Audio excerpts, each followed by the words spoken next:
Hi everyone, welcome to the Education Hour. I'm your host Shaleeka Jayalath. Over the last couple of weeks, we delved into the life and work of British mathematician Alan Turing, a deep dive that also gave us some insight into the social stigma faced by Turing on disclosing his gender preference. This week, we consider another aspect of discrimination, apartheid. Apartheid first made an appearance in South Africa as a result of a culture clash between the British and the Dutch, European parties who wished to take control of South Africa, a country rich in diamonds, gold, and other minerals. The Dutch were the first Europeans to settle in South Africa in 1652, following the establishment of the first permanent Dutch settlement around present-day Cape Town. The language spoken by these early settlers underwent many changes over the years that followed until it became African Dutch or Afrikaans in the 1870s, with the people who spoke Afrikaans becoming known as Afrikaners. The first British settlers turned up in 1820. Hostilities between the British and the Afrikaners came to a head in the Boer War, which took place between 1899 and 1902.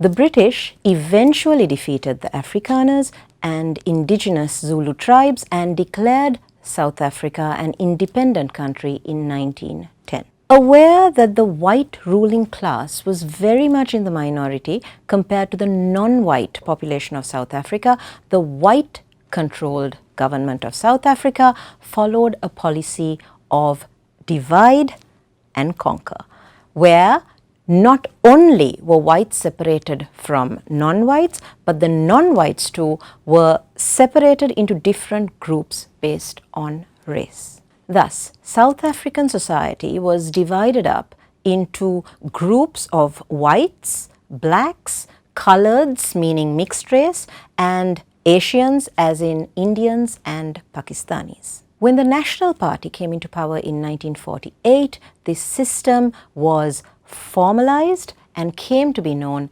as apartheid, which means apartness in Afrikaans.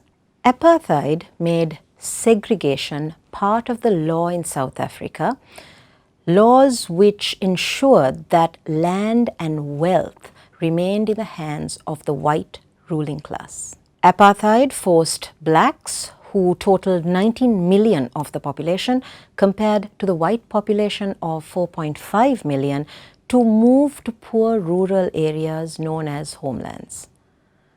The land allocation for blacks was 13% compared to 87% for whites. Blacks could not vote. Blacks were kept in low-paying jobs. The ratio of average earnings of blacks to whites was 1:14. Blacks were put in poor schools where the average annual expenditure on education per student was $45 compared to $696 for a white student, and the teacher-pupil ratio was 1:60 compared to 1:22 for whites. Blacks had to carry identification.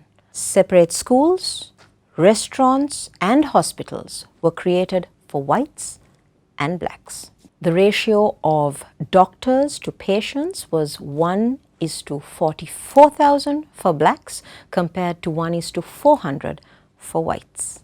Apartheid called for the separate development of the different racial groups in South Africa.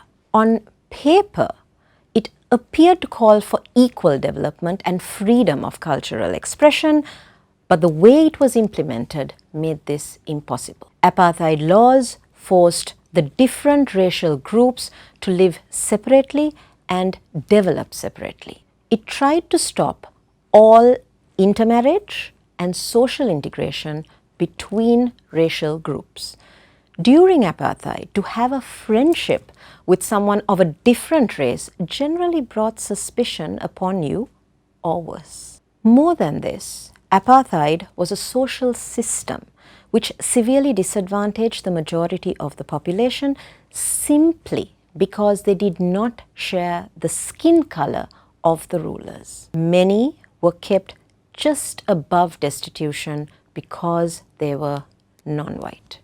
Resistance to apartheid within South Africa took many forms over the years, from violent demonstrations, protests and strikes to political action and eventually to armed resistance.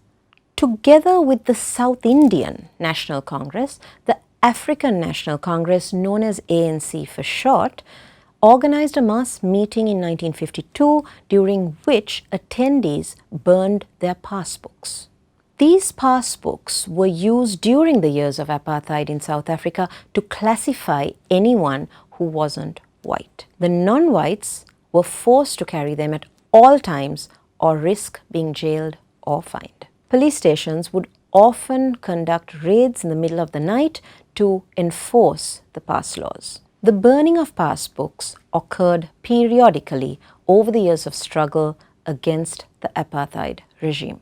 A group calling itself the Congress of the People adopted a freedom charter in 1955 asserting that South Africa belongs to all who live in it, black or white. The government broke up the meeting and arrested 150 people, charging them with high treason. In 1960, at the black township of Sharpsville, the police opened fire on a group of unarmed blacks associated with the Pan-African Congress, the PAC, an offshoot of the ANC. The group had arrived at the police station without passes, inviting arrest as an act of resistance. At least 67 blacks were killed and more than 180 wounded. Sharpsville convinced many anti-apartheid leaders that they could not achieve their objectives by peaceful means, and both the PAC and the ANC established military wings. By 1961, most resistance leaders had been captured and sentenced to long prison terms or executed. Nelson Mandela, a founder of the military wing of the ANC, was imprisoned from 1963 to 1990. His 27-year-long imprisonment helped to draw international attention and support for the anti-apartheid cause. The United Nations General Assembly denounced apartheid in 1973, and in 1976 the UN Security Council voted to impose a mandatory embargo on the sale of arms to South Africa. On June 10, 1980, Mandela's followers smuggled a letter written by him while in prison and made it public. In his letter, Mandela urged his followers to unite, mobilize, fight on. Between the anvil of united mass action and the hammer of the armed struggle, we shall crush apartheid. Suggestions of economic sanctions gained popularity in the 1980s, but were heavily resisted by both then US President Ronald Reagan and then UK Prime Minister Margaret Thatcher, who considered Mandela and his ANC party members to be communists and terrorists. Perhaps because these two powerful nations had the political support of the white South African government during the Cold War period. Fortunately, the US Congress did not share President Reagan's views, and overriding his veto with a two-thirds majority, passed the Comprehensive Anti-Apartheid Act of 1986 to impose sanctions on South Africa. Likewise, the UK also imposed limited sanctions despite Prime Minister Thatcher's objections. The combination of international sanctions placed significant economic pressure on South Africa. International advocates also urged the South African government to release Mandela and other imprisoned ANC members and allowed exiled members back into the country. Under pressure from the international community, the government, under the leadership of Peter Botha, sought to institute some reforms, including abolition of the pass laws and the ban on interracial sex and marriage. But these reforms did not bring about the significant change that was being demanded, and therefore in 1989, Peter Botha was pressured into stepping down as leader in favor of F.W. de Klerk. De Klerk's government repealed the Population Registration Act as well as most of the other legislation that formed the legal basis for apartheid. De Klerk also freed Nelson Mandela on February the 11th, 1990, and put in place a new constitution in 1994, which eventually gave the country's blacks and other racial groups a vote. The African National Congress won a 63% share of the vote in South Africa's first multiracial elections in 1994, and Nelson Mandela, as leader of the ANC, was inaugurated on 10th May 1994 as the country's first black president, with the National Party's F.W. de Klerk as his first deputy, marking the official end of the apartheid system.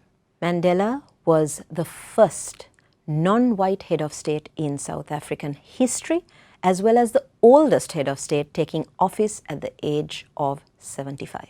The Nobel Peace Prize of 1993 was awarded jointly to Nelson Mandela and F.W. de Klerk for their work for the peaceful termination of the apartheid regime and for laying the foundations for a new democratic South Africa. As president, Nelson Mandela donated half of his salary to poor children, and when he received the Nobel Peace Prize, he gave part of the prize money to help street children. Speaking on the occasion of Nelson Mandela International Day in 2018, marking the 100th anniversary of Mandela's birth, Ms. Audrey Azoulay, Director General of UNESCO, had these words to say. In his legendary speech delivered at the Rivonia trial in South Africa in 1964, Nelson Mandela said, "I have cherished the ideal of a democratic and free society in which all persons live together in harmony and with equal opportunities. It is an ideal which I hope to live for and to achieve, but if needs be, it is an ideal for which I am prepared to die." His mission as an anti-apartheid revolutionary was establishing equality and freedom for all women, men, and children. He stood for the fundamental rights of human beings regardless of gender, nationality, or race. This is also the very ideal for which Nelson Mandela was jailed for 27 years. Despite his imprisonment, Nelson Mandela continued to believe in these ideals and upon his release continued to put them into practice. What is it about the South African spirit that empowered the likes of Nelson Mandela to stay true to his ideals despite a 27-year-long incarceration? What enabled him and others like him to forgive and accept those who had been their enemies for so long? Thank you for tuning in. Join me next week on the Education Hour when we search for answers to these questions. This is Shaleeka Jayalath. Stay safe.